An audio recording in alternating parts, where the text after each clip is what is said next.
When I click on a particular blog article link and navigate into the page for that blog article, I'd like to show the actual data for this specific article.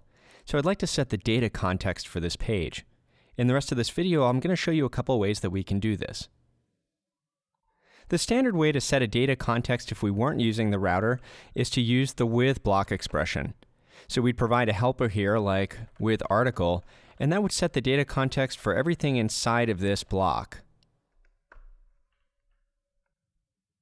I've pasted in some HTML, and what we'll do is we'll show the title, the author, and the body for this particular article, and we'll get the data context from this helper that we could define directly on the article template. This will work fine, but if you're using routing, I find that it's easier to set the global data context for this template inside of our route function itself. To do that, I'll get rid of the with helper, and we'll go over to our JavaScript. And I can provide a set of options to this render method. And I'll provide the options as an object. And one of the options we can provide is called data. And the value will be a function that returns a data context for this template that we're rendering.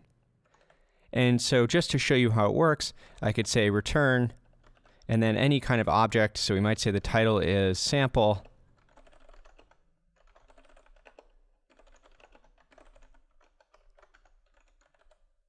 And we'll jump over to the browser and make sure this is working. So now my global data context for this template is set to this object, and it has a title of sample, an author, and a body.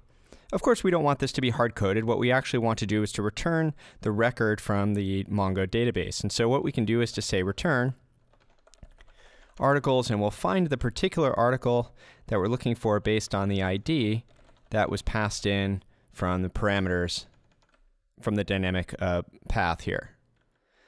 So we'll grab the ID parameter, and this will be the actual article that is returned from our Mongo collection.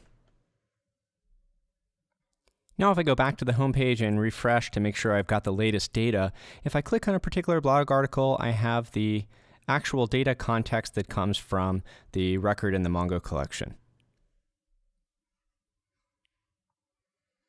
Now let me explain something that might be a little confusing, and that is why the data value is a function instead of just a regular object. The reason is because the data function might have reactive data sources like this articles collection. And so if the reactive data source changes, we don't want this entire function to rerun. We just want the part that uses the data to rerun. So this will push down the calling of this function until it's absolutely needed, for example, inside of our template itself.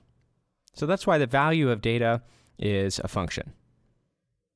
Now, so far we've set the data context on the article itself, and so this has been rendered into the main region, and we're setting a data context for this template. We can also set this data context on the overall layout, and that will make it available to any of the templates rendered within the layout. And I'll show you more about layouts in another video, but let's go ahead and set this data context on the layout itself.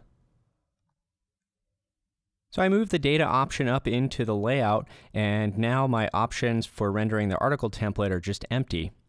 Because the layout encompasses all of the templates within it, this data context is available to all of the subtemplates, including this article. And so notice our page is still looking fine, and we're still able to see the blog article title, the author, and the body. If you've been using the older Iron router, you might be used to using route controllers and setting a data option on the route controller. And what that is doing is simply setting the data option on your layout.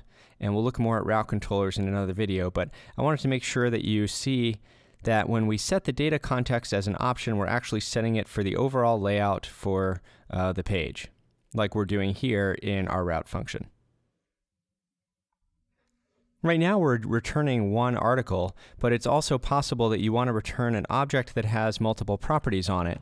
For example, we might return an object that has an article, just like we have below, and then maybe has some comments for that article as well.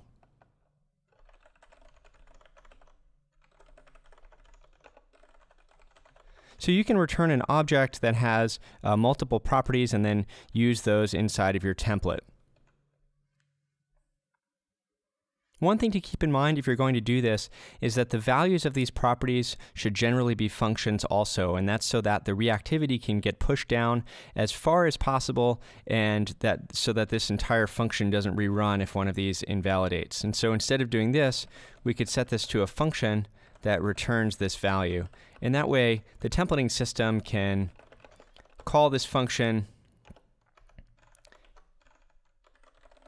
and only the inside of this will rerun if the comment changes or the article changes. In this video, I showed you a couple of ways to set a data context for our page. One way is to pass the data option as an option to the render method. Another is to set the data option for the overall layout, which can be used or inherited from all the templates within it.